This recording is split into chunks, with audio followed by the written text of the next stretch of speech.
After the 2017 presidential election debacle annulled by the Supreme Court, IEBC Chairman Wafula Chebukati heads to another general election with not just the country's expectations on his shoulders, but the international community as well. There is so much that is resting on the shoulders of IEBC that they have no option but to get it very right. All indications are that this is going to be a very contested election. And if there is any semblance of unfair treatment on any side, we know what the results can be.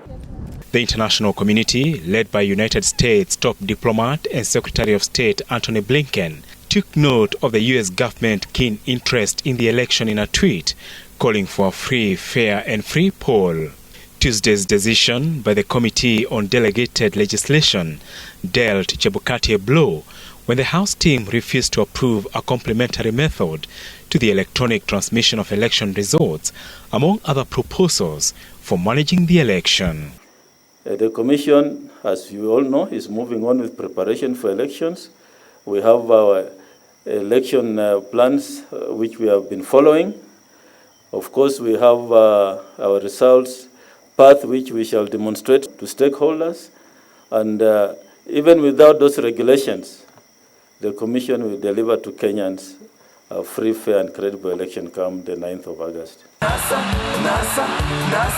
In the wake of the 2017 presidential election, which indicted IEBC for result transmission irregularities, the two main presidential rivals, Kenya Kwanza presidential candidate Deputy President William Ruto and Azimio Coalition's Raila Odinga, Chief Justice Martha Koome and members of parliament have piled pressure on Chebukati in the last 1 week.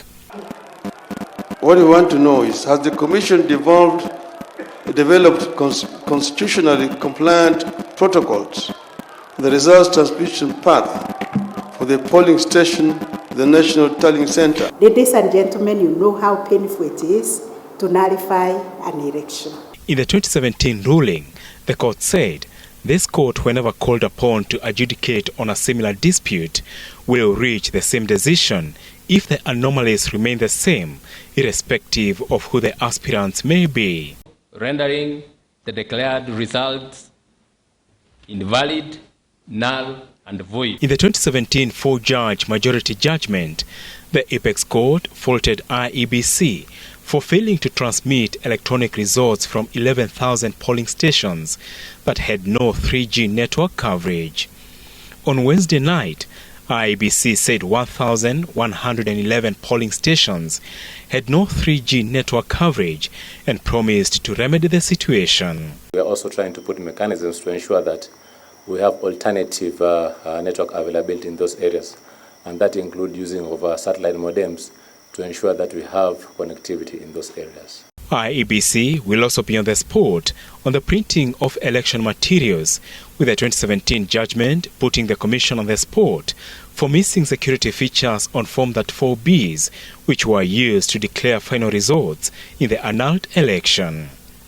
The simulation of electronic transmission of election results forming a crucial timeline 2 months ahead of the election.